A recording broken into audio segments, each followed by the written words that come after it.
네, 안녕하세요. 2024년 마을 만들기 주민제한 공모사업 온라인 설명회 찾아주신 여러분 반갑습니다. 저는 수원도시재단 마을자치지원센터장 김승일입니다. 올해도 주민이 직접 바꾸는 마을을 만들기 위해 이 자리에 참석해주신 여러분들께 진심으로 감사의 말씀 드립니다. 올해 주민제한 공모사업 설명회는 특별히 이 버추얼 캐릭터를 통해 새롭게 인사드리게 되었는데요. 자, 오늘 버추얼 캐릭터로 변신한 저와 함께 2024년 마을 만들기 주민제한 공모사업의 모든 궁금증을 풀어보는 시간을 가져보도록 하겠습니다. 그에 앞서서 지금 진행되고 있는 온라인 설명회에 참여하신 분들께는 저희 공모사업 선정 시 가점이 부여되는데요.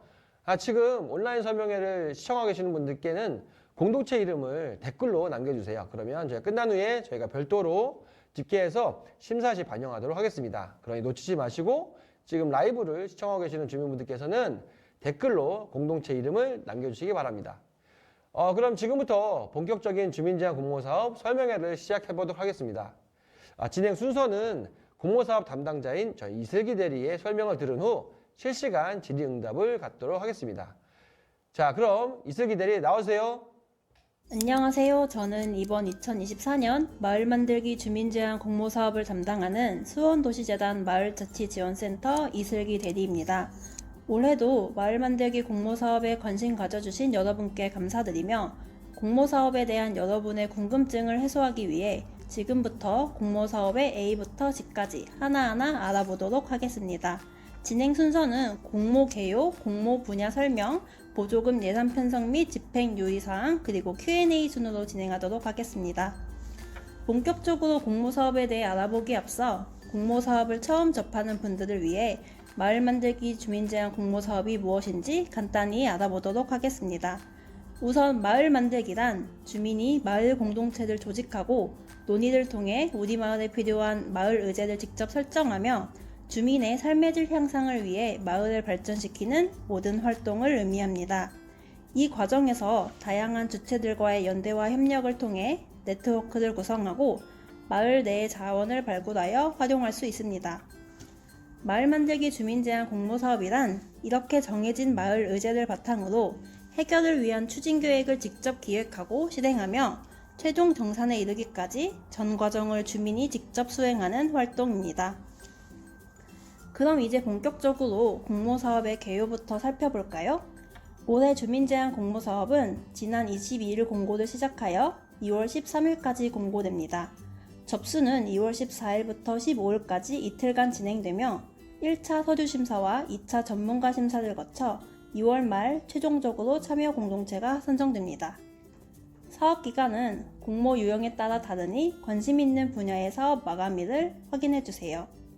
그리고 접수 전 점검을 위해 필수적으로 참여해야 하는 사전 컨설팅은 2월 8일까지 진행됩니다. 올해는 방문 상담뿐만 아니라 온라인 상담이 신설되었는데요. 방문 상담은 유선 문의를 통해 필수로 사전 예약을 하신 후 방문하셔야 하며 공모사업 신청 서식에 따라 진행하고자 하는 사업을 고민해 보시고 서식을 작성해 보신 뒤 방문해 주시기 바랍니다. 온라인 상담은 카카오톡 오픈 채팅방을 통해 평일 9시부터 18시까지 운영되며 공모사업과 관련된 다양한 문의를 응대하고 있습니다. 온라인 상담을 원하시는 분은 화면에 QR코드로 접속해 주세요. 다음으로는 공모 분야입니다. 올해 공모 분야는 도둠, 성장, 기획 총 3가지로 이루어져 있습니다. 먼저 신규 마을 공동체를 대상으로 하는 도둠과 유경험 마을 공동체를 대상으로 하는 성장 분야, 그리고 마지막으로 공모 주제가 지정되어 있는 기획 분야가 있는데요.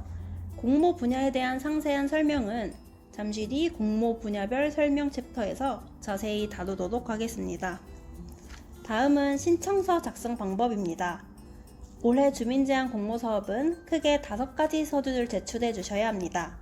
첫 번째는 표지가 되는 신청서로 공모 분야와 공동체 기본 정보를 기재해 주시고 올해 진행하고자 하는 사업의 이름과 금액, 그리고 사업에 대한 간단한 소개를 작성해 주시면 됩니다. 기존에 공모사업에 참여한 경험이 있는 공동체는 공모사업 참여 여부에 꼭 유라고 체크해 주시고 공동체 소개서에 공모 내용을 적어 주세요. 공동체 소개서는 말 그대로 우리 공동체를 자유롭게 소개하는 페이지입니다. 공동체 이름부터 설립 일자, 설립 목적과 세부 활동 내용을 적어주세요. 아래 기타 사항에는 가점 여부를 확인하기 위한 란이 있으니 해당 사항이 있는 공동체에서는 자격 확인을 위해 놓치지 말고 꼭 기재해 주시기 바랍니다. 다음으로 사업계획서에는 올해 진행하고자 하는 사업을 상세히 작성하시면 됩니다. 사업의 목적과 기대 효과, 그리고 어떤 사업을 언제 추진할 예정인지, 필요한 예산을 얼마인지 등을 작성하시면 되며, 이때 공모 유형별로 사업 마감일이 다르니 이 점 유의해서 작성하시기 바랍니다. 그 다음 중요한 예산 계획이 남았죠? 예산 계획에는 월별로 진행하고자 하는 사업에 따라 얼마의 금액이 필요한지 기재해 주세요. 산출 내역은 아래 유의사항과 보조금 집행 기준을 꼭 확인해 해당 기준에 맞추어 작성해 주시기 바랍니다. 마지막으로 회원 서명부에는 함께 참여하는 공동체 회원들의 정보를 기입하시면 되는데요. 가장 중요한 자필 서명이 누락될 경우 접수가 불가하니 접수하시기 전 모든 회원들의 동의를 필히 받아주세요. 공모 분야를 정하고 신청서를 작성했다면 이제 접수를 해야겠죠? 공모사업 접수는 앞서 안내드린 바와 같이 2월 14일부터 15일까지 이틀간 진행되며 접수 마감일인 15일은 17시까지만 운영되니 이 점 유의해주세요. 접수처는 수원도시재단 마을자치지원센터가 위치한 더한파크이며 작성하신 서류를 모두 가지고 방문하시면 됩니다. 신청서는 원본 제출이 필수이며 접수처로 방문하시기 전에 화면의 메일 주소로 한글 파일을 별도 제출해 주세요. 접수하시기 전 접수 확인 및 심사 일정 안내를 위해 정확한 연락처가 기재되었는지도 꼭 확인 부탁드립니다. 신청서가 접수되면 접수된 모든 신청서를 대상으로 센터 내부에서 서류 심사를 진행합니다. 서류 심사에서는 지원 자격에 맞는지 적격 여부를 검토하고 중복 지원 여부를 확인합니다. 서류 심사 합격자는 면접 심사를 보게 되는데요. 전문가들이 함께하는 1대다 면접 심사를 통해 해당 공동체의 타당성, 참여 의지, 개방성, 공익성, 운영 적정성, 그리고 지속 가능성 등을 평가하게 됩니다. 이렇게 진행된 면접 심사까지 통과한 공동체는 최종 선정되며 이후 실행계획 수립과 협약 과정을 거쳐 보조금을 교부받게 됩니다. 네, 슬기대리의 마을 만들기 공모사업의 의미와 공모 개요에 대한 설명 잘 들었습니다. 혹시 라이브에 지금 참여하셔서 앞부분을 놓치신 분들이 계시면은 라이브가 종료된 이후에 전체 영상에 대해 다시 업로드될 예정이니까요. 끝까지 함께 해주시기 바라고요. 꼭 댓글 남겨주시면 감사하겠습니다.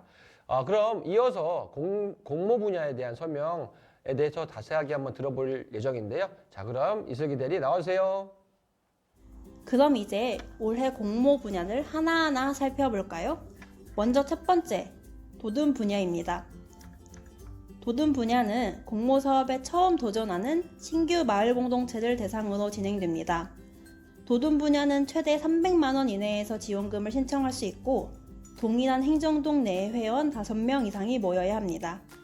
도든 분야에 지원하고자 하는 공동체들은 공동체 회의를 통해 하나의 주제를 결정하고 해당 주제에 맞는 활동을 기획하신 후 그에 맞는 예산 계획을 수립하시면 됩니다.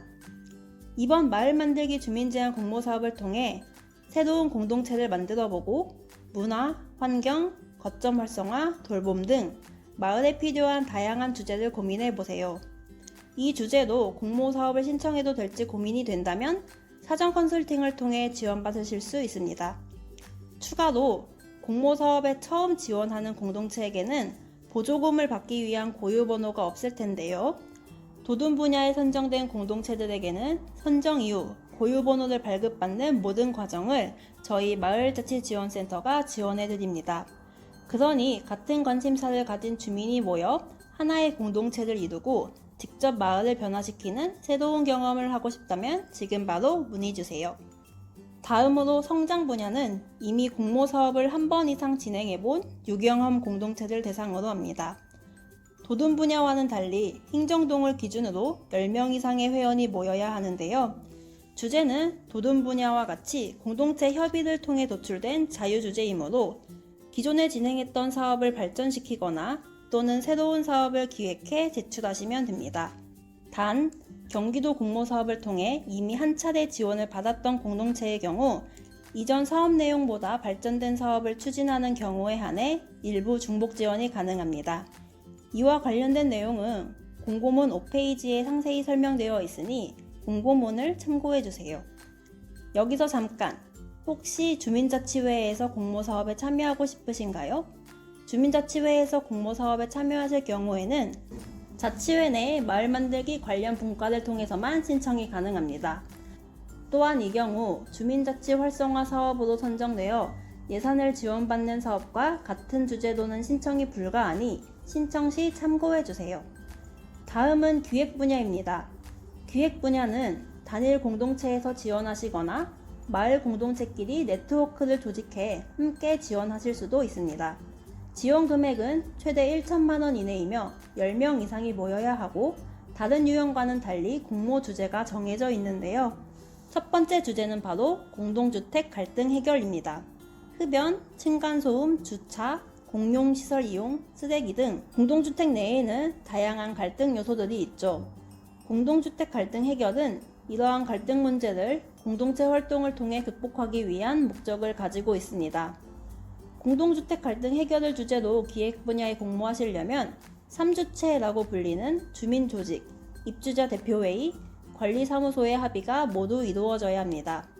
공모에 지원하시기 전 3주체 간 협의를 통해 사업 방안을 기획하시기 바랍니다. 특히 공동주택 내 흡연 갈등을 해결하기 위한 사업을 제안했다면 가산점이 부여되니 신청 시 이 점 참고해주세요. 두 번째 주제는 마을 돌봄인데요. 마을에는 노인, 아동, 장애인, 저소득층 등 돌봄이 필요한 다양한 대상들이 함께하고 있습니다. 이들과 함께 우리 마을을 보다 더 살기 좋고 따뜻한 마을로 만들어 나갈 수 있는 방법에는 무엇이 있는지 함께 고민하고 이를 위한 계획을 수립해 보세요. 네, 공모 분야별 설명에 대해 잘 들으셨습니다.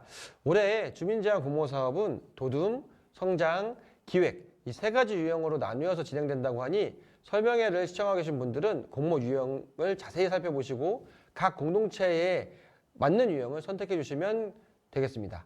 저희가 이번에 이렇게 온라인으로 진행하는 이유는 수원도시재단 마을자치지원센터에서도 최대한 탄소 중립을 실천하기 위해서 현수막이나 그리고 유인물들 최대한 지양하면서 온라인 설명회도 진행하는 점 양해 부탁드리겠고요. 여러분들도 탄소 중립을 실천하는 수원시민이 되시기 바라겠습니다.